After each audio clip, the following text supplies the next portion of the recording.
안녕하십니까. 부동산학개론 정동혁입니다. 자, 오늘은 212페이지 부동산 정책론에 대해서 살펴보도록 합니다. 자, 일단 부동산 정책이라 하면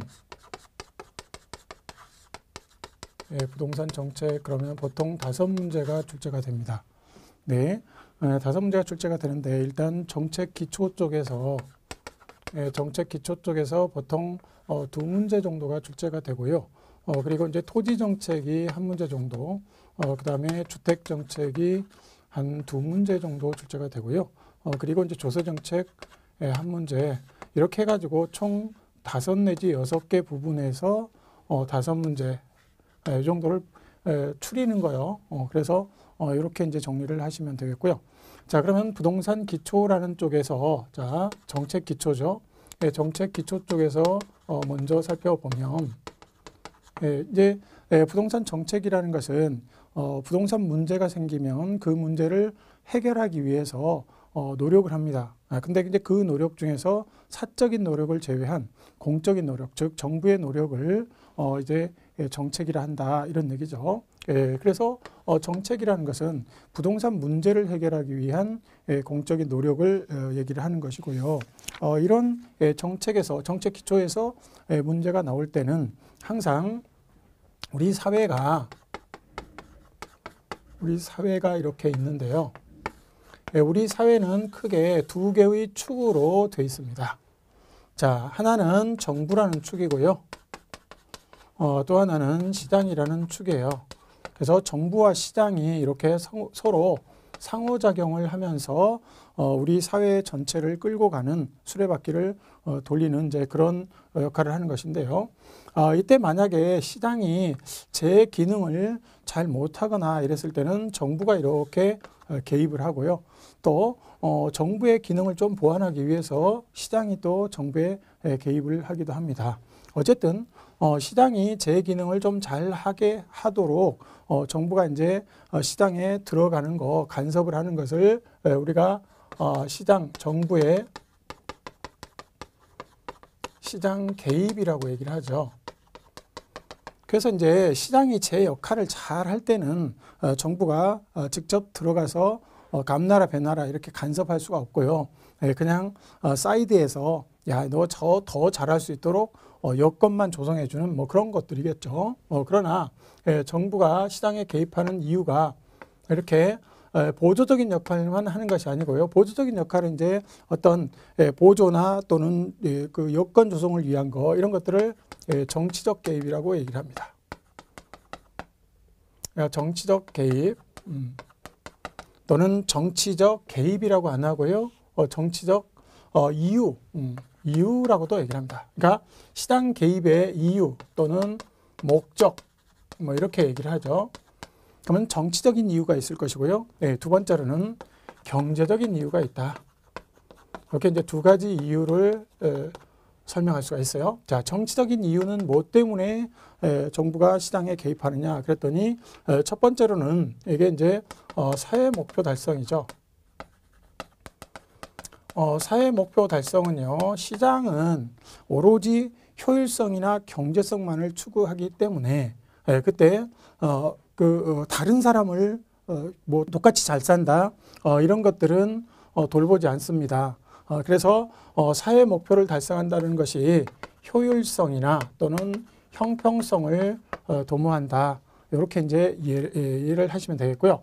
그러니까 이런 것들은 어떤 정치적인 목적, 그러니까 시장이 제 기능을 잘 하더라도 그렇더라도 정부가 시장에 개입해서 시장이 제 기능을 더 잘할 수 있도록 도와주는 뭐 그런 역할이다. 그러니까 이거는 이제 시험에 나올 때 뭐만 주의하시면 되냐면 이 정치적 이유는 시장 실패가 아님에도 불구하고 그래도 시장에 개입하는 것을 정치적 이유라고 얘기를 합니다. 그럼 경제적 이유는 뭐 때문에 시장에 개입하느냐? 이것은 시장이 실패했을 때 그 시장 실패를 회복시키기 위해서 정부가 개입을 하는 것이죠. 이때 이제 시장 실패라는 말이 나오는데요. 시장이 실패했다라는 것은 시장이 시장의 기능을 잘 못했을 때를 우리가 시장 실패라고 얘기를 하는 것이죠. 그래서 시장이 제 기능을 잘못한다라는 것은 시장의 기능이 뭔지를 알아야 되겠죠. 그래서 시장이라는 곳은 일단 소비자와 생산자, 수요자와 공급자가 모여 있는 공간을 시장이라 그랬고요. 그런 공간 속에서 모여가지고 뭔가 역할을 하는데 그 역할이 바로 기능이다. 그럼 이제 기능이 가장 중요한 기능이 교환 기능이라 그랬죠. 그리고 교환하는 과정에서 가격이 창조가 되고요. 그리고 이 돈을 들고 오는 사람들한테 누구에게나 물건을 준다, 배분 기능, 그리고 양과 질을 조절하는 기능, 그리고 이제 정보 제공 기능까지 이런 것들이 바로 시장의 기능이에요. 시장이 하는 일들이죠. 그래서 이런 시장의 기능을 자기 역할, 기능 역할 이런 것들을 잘 할 때는 시장이 잘 돌아간다. 그렇지만 그렇지 않고 시장이 제 기능을 잘 못할 때는 그 시장 실패라고 얘기를 하는 거죠. 그래서 이제 경제적 이유는 시장이 제 기능을 잘 못했을 때 그럴 때 이제 시장 실패를 회복시키기 위해서 정부가 개입을 하는 것이 되겠죠. 그래서 정부의 시장 개입 이유가 또 가끔 시험에 나오는데 이 중에서는 여러분들이 뭐만 알면 되냐면 이런 것만 알면 돼요. 정치적 이유와 그 경제적 이유가 있는데 이 중에서 시장 실패가 아닌데도 불구하고 정부가 시장에 개입할 수 있느냐 없느냐 이런 것들 기억하시면 되겠죠. 그래서 시장 실패가 아닌데도 불구하고 정부는 시장에 개입할 수 있다. 그것은 시장이 해줄 수 없는 일들이죠. 그러니까 누구를 돌본다 할지 형평성이니까요. 못 사는 사람을 돌본다 할지 아니면 못 사는 사람들한테 집을 싸게 준다 할지 아니면 못 사는 사람한테 보조금을 준다 할지 이런 것들은 시장이 못하죠. 그래서 이제 그런 것들을 하기 위해서 또는 이제 국토를 전체적으로 내 땅만 생각하는 것이 아니라 전체적인 시각에서 한꺼번에 주어진 자원을 가지고 우리가 이제 어떻게 하면 좀 더 나은 그런 생산성을 낼 수 있을까 이런 것들이 효율성도 추구하는 거죠. 그래서 이제 정부의 노력 그 정책이 효율성과 형평성 둘 다를 추구하기 때문에 이러한 시장이 추구하지 아니하는 사회 전체의 어떤 목표 이런 것들을 달성하기 위해서 시장 실패가 아닌데도 불구하고 개입할 수 있다라는 것이죠. 그럼 시장 실패하면 당연히 정부가 개입해서 공평한 거래를 하거나 뭐 여러 가지 이유가 있겠죠. 그래서 여기서는 요거 하나는 기억해 두자. 시장이 실패하지 않았음에도 불구하고 정부는 시장에 개입할 수 있다. 꼭 기억하시고요. 자, 두 번째. 그러면 정부가 시장 개입하는 이유를 봤으면 그 다음에 이제 정부가 시장 개입하는 방법이 어떻게 있느냐. 그래서 정부가 시장에 개입하는 방법, 이거 이제 방법을 한번 보자라는 거죠. 그래서 이것도 역시 세 가지가 있어요. 직접 개입 방법, 간접 개입 방법, 토지 이용 규제 방식 이렇게 세 가지입니다. 그래서 직접 개입 방법, 그 다음에 간접 개입 방법, 그리고 토지 이용 규제 방식 뭐 이렇게 얘기를 합니다. 이렇게 세 가지 방법으로 시장에 개입할 수 있어요. 자, 직접 개입은 뭐냐면 정부가 시장을 불신하겠죠? 시장을 불신합니다. 그러니까 못 믿겠다. 네가 하는 거 못 믿겠어. 그러니 어떻게 해야 돼? 내가 직접 들어가서 좌지우지 할래? 이런 얘기죠. 그래서 이제 이것은 가격을 규제하거나 또는 직접 수요자 역할을 하거나 또는 공급자 역할을 한다라는 거죠. 이런 역할을 대신하는 것을 바로 직접 개입이다 이렇게 얘기를 합니다. 그래서 시장을 불신하고 또 가격을 규제하고 수요자 역할, 공급자 역할을 직접 한다. 그러니까 이제 토지를 수용하거나 토지를 매수하거나 아니면 뭐 전세주택을 매입하거나 뭐 이렇게 해가지고 그걸 이제 공급을 하는 거죠. 그 공공임대주택으로 공급을 하거나 아니면 택지로 공급을 하거나 아니면 전세주택으로 이렇게 공급을 하거나 이런 역할들을 하는 거. 또 가격이 너무 비싸니까 이 분양가 상한제를 해. 이거 이상 받지 마. 이렇게 시장이 하는 가격 창조 기능을 정부가 대신하는 거죠. 그러니까 이런 것들이 직접 개입 방법이다. 이렇게 이제 보시면 되겠고요. 이렇게 직접 개입하게 되면 시장이 왜곡되겠죠. 시장이 짜부러진다 이런 얘기예요. 그러니까 뭔가 시장이 스스로 할 수 있는 일들을 정부가 막 들어서서 감나라 배나라 하면 정부의 어떤 역할에 의해서 시장이 왜곡될 수가 있다. 이거 이제 기억해 두시면 되겠고요. 간접 개입은 시장을 불신하는 게 아니라 시장을 믿어. 아, 너 잘하고 있어. 그러니 내가 옆에서 너가 더 잘할 수 있도록 보조를 해줄게 라는 것이죠.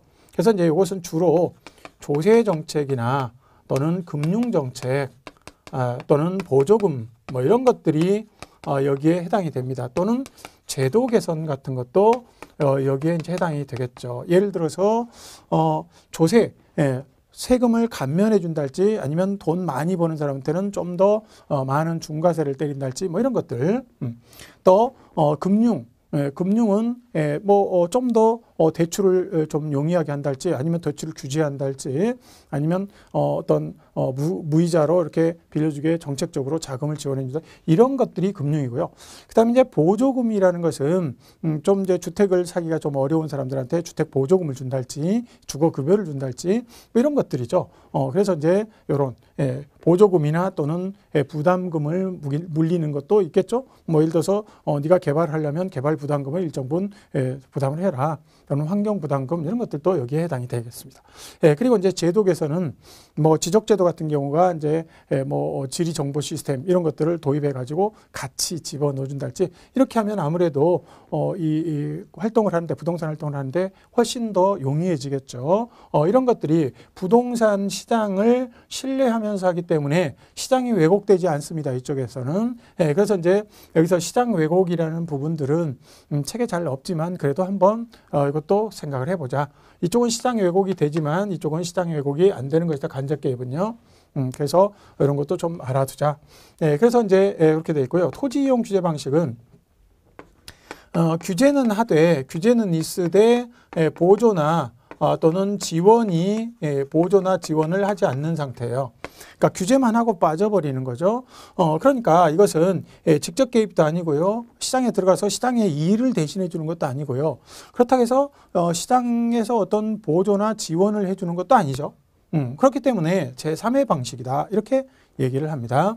그래서 토지 이용 규제 방식은 예를 들어서 건축 인허가랄지 아니면 건축 규제랄지 그 다음에 용도 지역제랄지 용도 지역제 아니면 TDR 뭐 이런 것들 여기에 이제 해당이 되겠죠. 그래서 토지 이용 규제 방식이 바로 이렇게 이제 제3의 방식이다. 이렇게 이해를 하시면 되겠어요. 그래서 주로 여기에서는 시험이 자주 나오긴 나와요. 그래서 다음 중 뭐 이렇게 쭉 써놓고요. 이런 것들 쭉 써놓습니다. 그러니까 뭐 토지 은행제도니 토지 수용이니 이런 것들 그다음에 공공 택지 분양이랄지 뭐 이런 식으로 쭉 써놔요. 그래서 이렇게 박스에다가 이렇게 쭉 써놓고 나열을 해놓고 다음 중 직접 개입은 몇 개냐 또 간접 개입은 몇 개냐 이런 식으로 묻습니다. 그래서 이런 것들은 이제 좀 알아두시는 게 좋아요. 예로 나오는 것들을 쭉 알아두시면 되겠죠. 그래서 217페이지에 거기에 이제 공공주택 건설 공급, 뭐 분양 건설 공급, 뭐 이런 여러 가지 가격 안정이나 뭐 이렇게 쭉 나와 있고요. 그다음에 뭐 세금 규제 뭐 이런 거 쭉 나열합니다. 나열하고 그 중에서 뭐가 직접이고 뭐가 간접이냐 뭐 이런 것들 물어본다 이런 얘기죠. 그래서 그런 게 이제 좀 정도 알아두시고요. 자, 그 다음에 여기서 이제 시장 실패라는 아주 중요한 단어가 나왔죠. 그래서 이 시장 실패의 원인, 자, 시장 실패의 원인, 요것도 이제 시험에 잘 나오죠. 그래서 시장 실패의 원인은 우리 이 교재로 이제 217페이지에 나와 있는데요. 자, 거기에서 이제 몇 가지로 1, 2, 3, 4, 5번, 6번까지 이제 나고 있는데요. 뭐 순서는 뭐 중요치 않습니다. 그러니까 중요한 거대로 설명을 드리면 일단은 독점이나 과점, 독과점 기업이 시장에 존재한다. 독과점 기업의 존재라고 그러죠. 그러니까 시장에 독점 기업이나 과점 기업이 있으면 아무래도 그 어떤 산업에 대해서 어떤 한 기업이 독점을 하고 있다. 그럼 그 기업이 생산량을 공급량을 조절함으로써 가격도 지 멋대로 또 양도 지 멋대로 즉 시장에서 이렇게 여러 가지 기능들이 있는데 양과 질의 조절 기능이나 가격 창조 기능이나 배분 기능이나 이런 것들을 해야 되는데 그런 것들을 독점하고 있으니까 그 독점 기업 혼자서 다 해버리는 거죠. 그러니까 시장의 기능이 왜곡되는 것이죠. 그래서 결국 독점이나 과점 기업, 몇몇 기업이 그 산업을 독점하고 있거나 아니면 혼자 하나의 기업이 독점하고 있거나 이렇게 되면 그때는 시장이 제 기능을 잘 못하죠. 그러니까 시장이 실패한다라는 것이죠. 그럼 시장이 실패하면 결국 소비자들이 피해를 보는 것이죠. 그래서 이제 독과점이 생기지 못하도록 미리 방지를 하는 여러 가지 규제들을 하고 있고요. 그리고 독과점이 생겼다 그러면 거래를 공정하게 할 수 있도록 그렇게 또 규제를 하고 있는 것이죠. 근데 이제 이런 독과점 기업들은 어디서부터 발생을 하느냐? 그러면 규모의 경제로부터 온다. 규모의 경제로부터 독과점이 발생한다. 근데 규모의 경제라는 것이 이제 상당히 어려운 단어예요. 자, 그러면 규모의 경제하고 구별해야 될 것이 뭐냐? 그러면 규모의 불경제라는 게 있어요. 규모의 불경제. 자, 그러면 규모의 불경제는 규모라는 말은 대량으로 생산한다 이렇게 이제 이해를 하시면 돼요. 그러니까 하나 생산할 때하고 여러 개 생산할 때하고 그 단가 차이가 많이 나죠. 여러분들이 공산품 같은 경우는 예를 들어서 백목을 한 개만 딱 요놈 하나만 생산한다.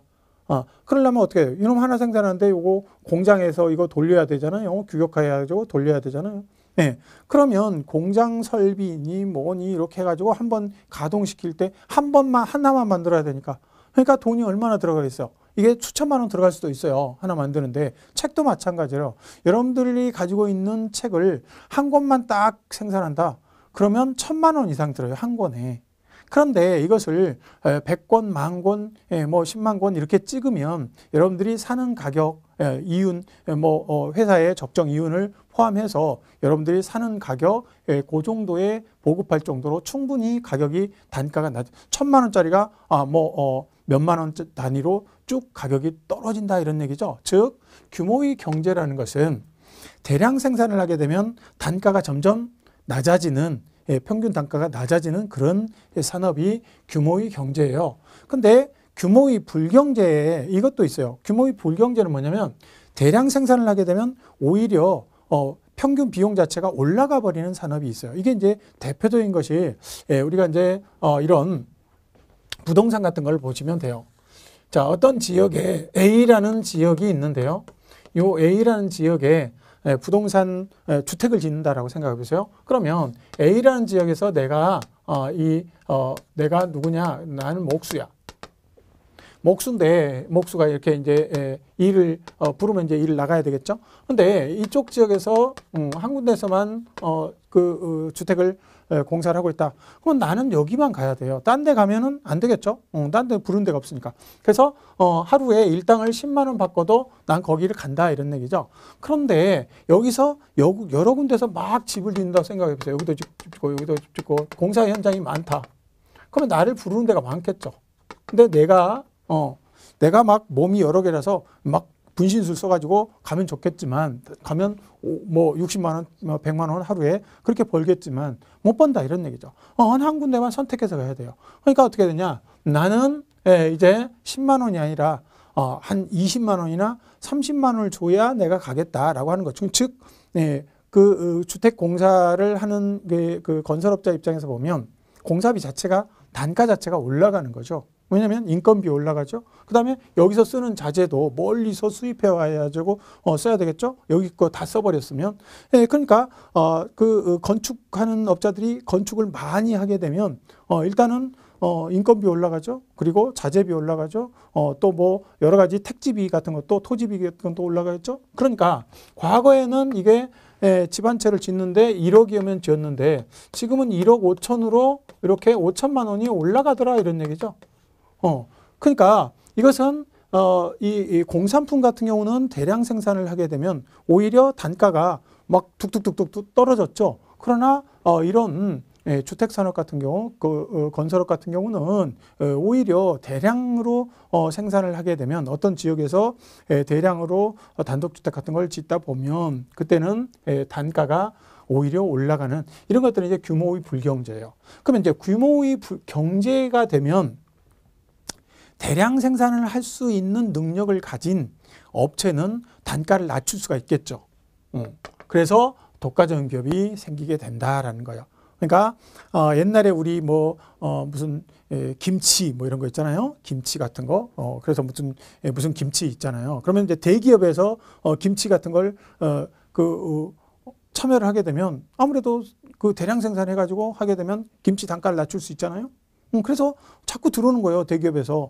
그러다 보면 중소기업이 없어져 버리는 거죠. 그러니까 각 분야에 중소기업들이 차지하고 있었는데 그걸 대기업이 문어발식으로 막 성장을 한다. 그러면 안 되겠죠. 그래서 이제 대기업들이 서민형 산업 뭐 이런 산업에 진출을 못하도록 정부가 막아주지 않으면 결국 대기업만 전부 다 하겠죠. 동네 빵집부터 시작해서 분식점부터 시작해서 김치니 먹거리 이런 거 전부 다 이 조그마한 기업들이 다 중소기업들이 없어져 버리고 그냥 대기업만 먹고 사는, 그럼 대기업만 사는 동네가 대기업만 사는 국가가 돼 버리겠죠. 그래서 이제 그렇게 하면 안 된다. 그래서 이제 그 일정 기업들은 그 대기업 일정 산업의 형태는 대기업에서 진출을 못하도록 그렇게 정부가 막아주는 거죠. 그게 이제 바로 이런 이제 시장 실패가 있을 때 정부가 개입한다. 자, 시장 실패의 원인 첫 번째는 뭐라고요? 독과점 기업이 시장에 존재할 때 시장 실패가 있게 마련이다. 그럼 이제 정부가 들어서서 그걸 못하도록 한다라는 거죠. 그 독과점 기업은 어디서부터 오느냐? 규모의 경제로부터 나올 수 있다. 자, 두 번째 원인은 아주 중요한 것이 하나인데요. 이건 공공재라고 하는 거예요. 시장에서 공공재를 공급을 할 때, 그러면 시장에서 공공재를 공급한다는 얘기는 공공재가 뭐냐라는 거죠. 그럼 여러분들이 공공재 그러면 한 자씩 쪼개보는 거죠. 그러면 공적으로 또는 정부가 이런 소리죠. 공적으로 공급하는 재화예요. 그러니까 공적으로 공급하는 재화 이런 것들은 공적으로 공급되기 때문에 이것은 공적으로 공급되는 것이다. 그러면 누구라도 쓸 수 있다 이런 얘기죠. 거꾸로 얘기하면 공적으로 공급되는 거니까 사적으로 공급되는 재화는 그 돈을 지불한 사람만 써야 되겠지만 공적으로 공급 누구나 다 쓰도록 그렇게 하는 거죠. 예를 들어서 공원 만들어놨어요. 공원 만들어놨다. 그러면 당연히 공적으로 공급되는 것이니까 누구라도 공원에 갈 수 있어야 돼요. 도로를 만들어놨다. 그럼 누구라도 도로를 이용할 수 있어야 되겠죠. 그래서 이렇게 공공재의 존재는 공적으로 공급되는 재화이기 때문에 가로등 만들어놨어요. 가로등. 이것도 공공재 중에 하나 대표적인 거예요. 그럼 가로등 해놨는데 어떤 사람은 그 가로등 내는데 돈을 지불하지 않았다. 그렇다고 해서 가로등 밑에 못 지나간다? 말이 안 되겠죠. 그래서 공공재는요 누구라도 다 사용할 수 있는 재화입니다. 그걸 돈을 지불했든 또는 사용할 권리가 있든 없든 간에 공적으로 공급되는 재화는 누구나 다 사용할 수 있다는 얘기죠. 그래서 공공재의 존재는요 이 공공재라는 것에 특징이 있어요. 이건 뭐냐면 비경합성이 있고요. 그리고 비배제성이 있습니다. 그러니까 경합한다는 얘기는 서로 경쟁한다는 얘기죠. 경합하지도 않고 서로 경쟁적으로 쓰지도 않아요. 한 사람 있어도 다른 사람 쓰는데 하등에 내가 가로등 밑에 지나간다 그래서 딴 사람이 못 지나가나요? 말이 안 되죠. 그래서 누구라도 동시에 쓸 수 있어요. 그다음에 내가 주민이 아니다. 그러면 주민들은 주민세를 내니까 요금을 낸다 합시다. 그러나 외국인이 거기 밑에 가로등 밑에 지나간다 해서 너 외국인이니까 못 지나가? 너는 사람 아니니까 못 지나가? 이렇게 못 하잖아요. 비배제성이요. 그러니까 정당한 대가를 지불하지 않아도 사용하는데 하등의 지장을 안 준다 이런 거죠. 배제를 안 한다 이런 얘기요. 그러니까 이런 성질, 비경합성, 비배제성 때문에 공공재는 무임승차가 가능하다라는 거죠. 그래서 무임승차가 가능하니까 안 내려고 한다 이런 얘기죠. 돈 안 내겠죠. 내라 그러면 돈 안 내겠죠. 그러니까 시장에서 공공재, 네가 공공재를 공급해 이렇게 시장에다가 맡겨두게 되면 예를 들어서 아파트를 만들 때 그 앞에 쌈지공원 만들어 몇 제곱미터 이상 딱 만들어.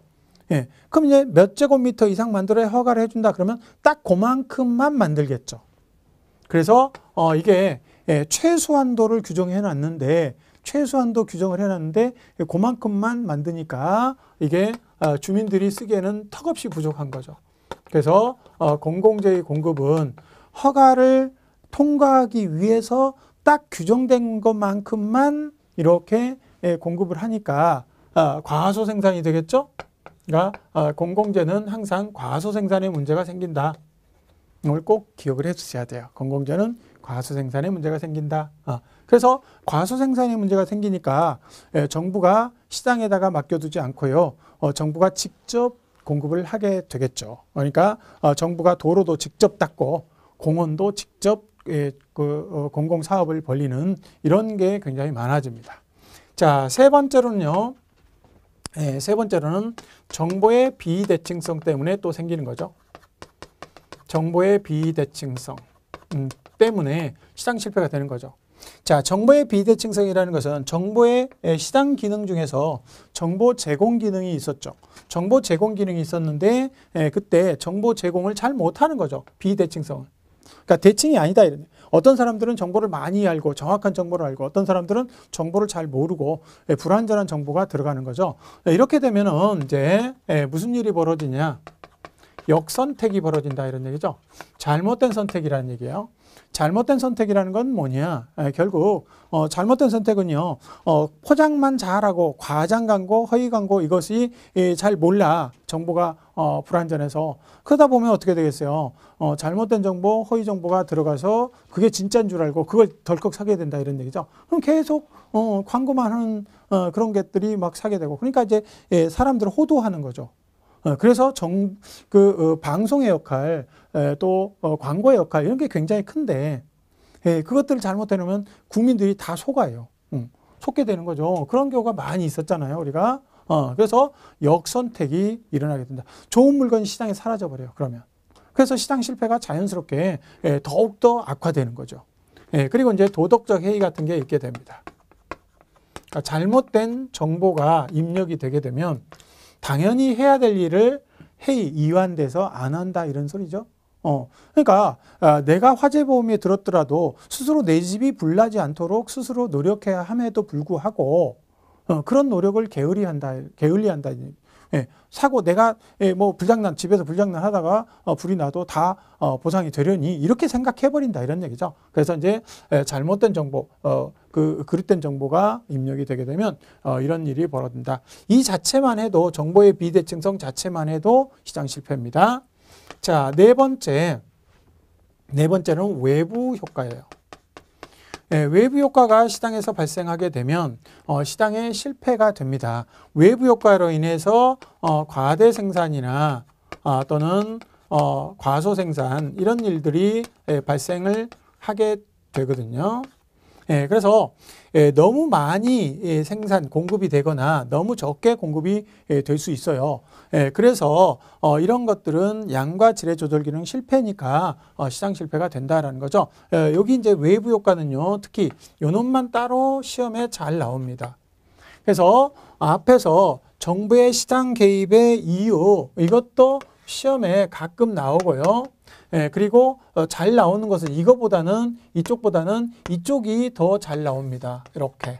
그래서 이쪽이 훨씬 더 잘 나오는 이런 쪽이다. 그래서 시장 개입의 방법은 꼭 알아두시고요. 그 다음에 시장 실패의 원인도 시험에 나오는 것인데 이것도 이제 한 80~90%가 나와요. 그래서 이 중에서는 공공재의 존재 이게 잘 나오고요. 그 다음에 또 한 가지가 이 외부 효과 이놈은 단독으로 문제가 나옵니다. 그래서 이쪽으로 나와서 외부 효과를 보도록 하겠습니다. 자, 외부 효과인데요. 외부 효과는 일단 우리 교재로 보시면 외부 효과가 쭉 나와 있죠. 220페이지에 나와 있습니다. 220페이지. 그래서 외부 효과는 첫 번째 개념을 보셔야 돼요. 외부 효과의 개념이 뭐냐? 그러면 일단은 이렇게 쪼개볼 수 있죠. 외부에서 일어난 행위로 발생되는 효과가 되겠죠. 그러면 외부라는 게 뭐냐? 시장의 외부예요.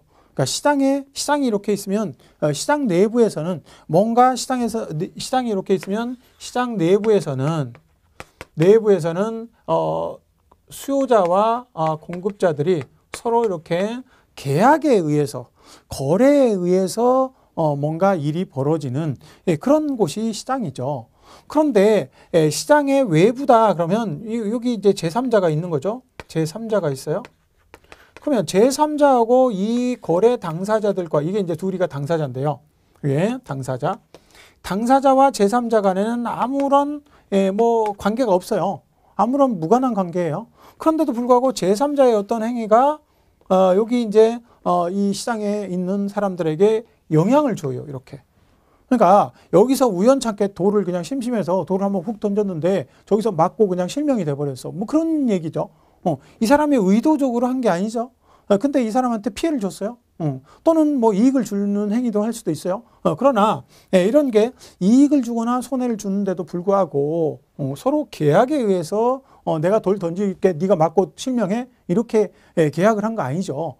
그럼에도 불구하고 이렇게 일이 벌어진 거예요. 그러면 그에 대한 우연찮게 했으니까 이게 서로 보상이나 배상도 않는 상태가 돼버린 거죠. 물론 이제 이런 것들은 불법행위이기 때문에 뭐 손해를 끼쳤으니까 당연히 해야 되겠지만 그 시장에서 경제행위로 인해서 뭔가 행위를 했는데 다른 사람한테 이익을 주는 그런 행위를 하거나 손해를 주는데도 그에 대한 배상을 계약을 안 했으니까 배상을 하지 않는 상태예요. 그래서 여기에서는 개념상으로 세 가지가 꼭 알아두셔야 돼요.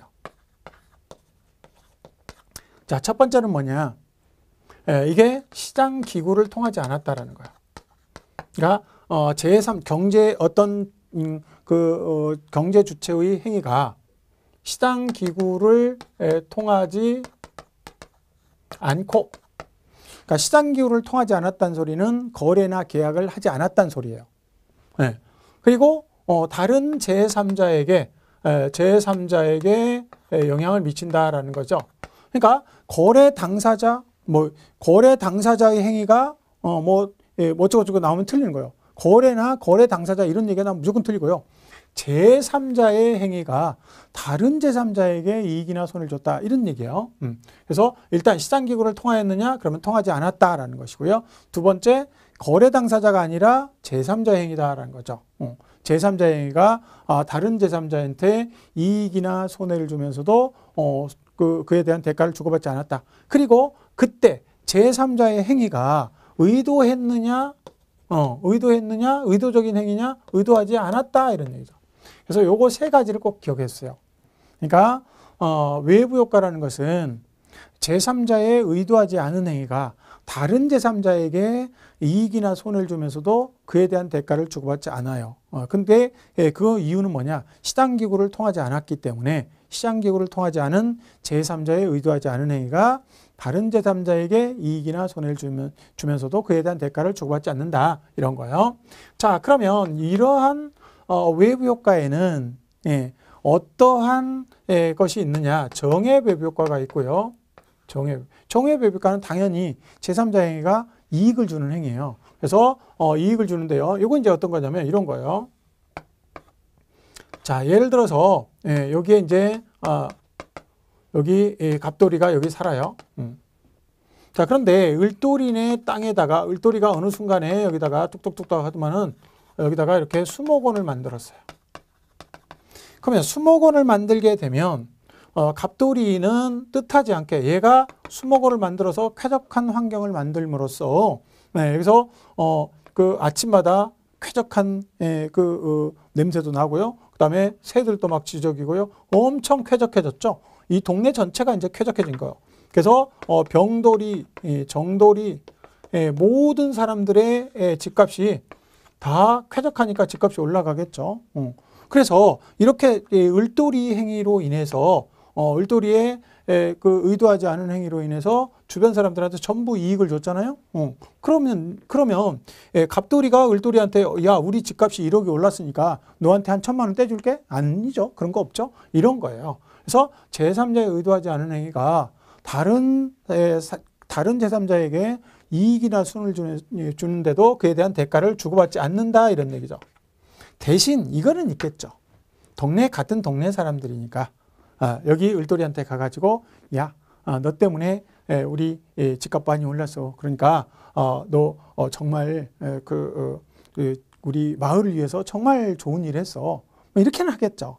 그러나 돌아서서 나오면서 뭐라고 할까요? 돌아서서 이제 나오면서 을돌이네 집에서 멀어져서 돌아서 나오면 아이고 저런 쏠친 녀석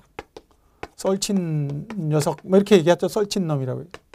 미보다 2단계나 높죠. 그래서 이제 썰친 놈 이렇게 얘기를 하는 거예요. 나 같으면 여기다가 수목원 저거 수목원 해가지고 어느 틈에 어느 세월에 돈 벌어. 이거 안 돼. 뭐 한다고요? 여기다가 이렇게 아파트 단지 만들어서 그 넓은데 아파트 단지 만들어서 여기다 분양해버리면 돈이 얼만데 저거 완전히 썰친 녀석이야. 이렇게 얘기를 하겠죠. 그 소리를 못 들을까요? 다 들어. 그러니까 을돌이도 여기 수목원 안 해. 해버리겠죠. 그래서 결국 이렇게 되는 이제 이런 상황이죠. 자, 그러면 이제 이때 여기서 이제 시험 문제는 뭐가 나오냐? 자, 이 정해배분효과를 주는 시설들은 비용을 누가 다 썼어요? 을돌이 혼자 썼죠? 그러니까 개인이 다 쓴 거예요. 사적 비용이. 그러니까 사회적 비용과 사적 비용을 보면 당연히 누가 다 썼냐? 사회적 비용을 사회적 비용은 그 갑돌이나 병돌이나 정돌이는 하나 도움이 없었고요. 을돌이 혼자서 다 비용을 다 댔다 이런 얘기죠. 근데 편익은 어떻게 됐어요? 편익은 누가 다 봐요? 을돌이가 편익을 봅니까? 을돌이가 보는 편익은 거의 없어요. 누가 다 보냐? 이렇게 되는 거죠. 그러니까 그 비용은 개인이 다 쓰고요. 이익은 적게 봐요. 비용은 많이 쓰고 이익은 적게 봐. 이런 시설들은 과대 생산되겠어요? 과소 생산되겠어요? 아무도 생산 안 하죠. 이런 것들은. 그래서 정해배분효과는요. 과소 생산에 문제가 생깁니다. 그리고 소비에서도 남을 이롭게 하는 소비가 있어요. 그러니까 예를 들면 자선이나 기부행위 이런 것들이 남을 이롭게 하는 이런 행위라고 그러는데요. 이런 것들은 아무래도 안 하겠죠. 그래서 이 과소 소비가 됩니다. 그러니까 과소 생산, 과소 소비의 문제가 정해배분효과는 항상 발생한다. 이렇게 이해를 하시면 되겠어요. 그러니까 이런 것들은 예를 들어서 이런 수목원도 있지만 내가 정원을 이쁘게 꾸며가지고 그 정원을 이쁘게 꾸민 다음에 담벼락을 헐어. 우리 담벼락을 헐어. 그러면 내가 정원을 혼자 즐기는 게 아니라 지나가던 사람들이 정원을 많이 즐기겠죠. 또 뭐 여성들이 화장하는 거 본인도 즐겁겠지만 또 보는 사람도 즐겁잖아요. 그래서 이런 것도 일종의 정해배분효과다 이렇게 생각하시면 되겠어요. 그래서 이런 수목원을 만들거나 아니면 그 담벼락을 허는 정원을 이쁘게 만들어서 담벼락을 허는 행위 이런 것들이 이제 정해배분효과의 대표적인 거다. 자, 그러면 이런 것들은 과소 생산이나 과소 소비가 되니까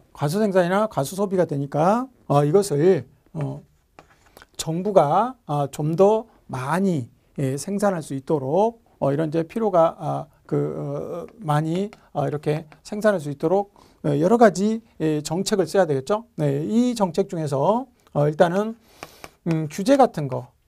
자, 수목원을 지으려고 그러면 규제를 완화해 줘야 되겠죠. 완화해 줘야 되고 또 뭐가 있을까요? 그 세금 같은 거를 이제 세금 감면해 주게 되겠죠. 그래야 이제 또 하게 되겠고요. 그다음에 이제 세 번째로는 이게 이제 네가 그 수목원을 만들게 되면 정부가 보조금을 막 주는 거예요. 보조금을 준다 이런 얘기죠. 보조금이나 또는 여러 가지 금융적인 혜택을 많이 주게 되겠죠. 그래도 안 하면 사회적으로 필요하잖아요. 이 환경 같은 게. 그러니까 이제 공공사업을 직접 하게 된다라는 것이죠. 이런 것들이 이제 정해배변과 관련이 있고요. 그 다음에 네 번째로는 이런 정해배변과를 주는 시설들은 주민들이 자기 지역 가까이 두려고 하는 그런 지역 이기주의가 있어요. 이런 걸 뭐라고 하냐면 핀피 현상이라고 얘기를 합니다. 핀피 현상. 그래서 please in my front yard. 우리 집 앞들로 제발 와달라. 그래서 이제 고속철도가 경주의 토백이들이 로비를 해가지고 경주로 이렇게 돌아가게끔 만드는 이런 것도 하나의 일종의 핀피 현상입니다. 자기 지역 이기주의죠. 그래서 핀피 현상 이런 것들이 정해배변과다라는 것이죠. 그래서 정해배변과가 있고요. 자, 그다음에 세 번째로는 부해배변과도 있겠죠. 부해배변과는 뭐냐? 이것도 이제 똑같은 거 비슷한 거예요. 자, 여기에 이제 갑돌이가 이렇게 있고요. 여기 을돌이네 땅이 있었는데, 자, 갑돌이네 집이 이렇게 있었죠. 근데 여기가 을돌이네가 여기다가 이렇게 해가지고요. 뭘 만들었냐면 이렇게 공장을 만들었어요. 공장을 만들면 원래 공해 방지 시설이나 또는 오염 방지 시설 이런 걸 정화 시설 이런 걸 잘 하고 그걸로 잘 한 다음에 해야 되는데 그렇게 안 하고요. 그냥 막 비 올 때 막 이렇게 뿌려버리거나 아니면은 밤에 야밤에 막 이렇게 이런 시커멓게 막 뿌리는 거 있죠? 하는 거 이렇게 해버린다 이런 얘기죠. 그러니까 당연히 써야 될 비용을 을돌이가 안 씀으로써 주민들한테 피해를 주는 거죠. 그러니까 이제 이것은 얘하고 거꾸로 되는 거예요. 자, 비용으로 따졌더니 사회적 비용과 사적 비용을 비교를 해봤더니 사적 비용을 요거는 안 쓰는 거죠. 지가 당연히 써야 될 비용을 안 쓰는 거예요. 그럼으로써 편익을 누가 다 보냐 그랬더니 을돌이 혼자 사적으로 혼자 다 보는 거죠. 대신 사회적으로 비용만 엄청 발생하게 만들어요. 자, 이런 것들은요. 비용은 적게 쓰고요. 비용은 적게 쓰고 편익은 많이 봐요. 이런 것들은 경제적인 활동이죠. 그러니까 당연히 사회에서는 시장에다 맡겨두게 되면 이런 시설들은 과대 생산이 됩니다. 그리고 소비에서도 과잉 소비가 되는 거죠.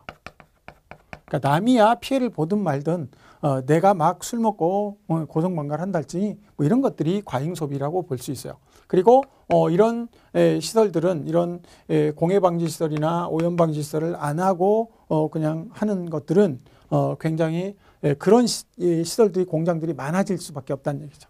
왜? 이익을 많이 보니까.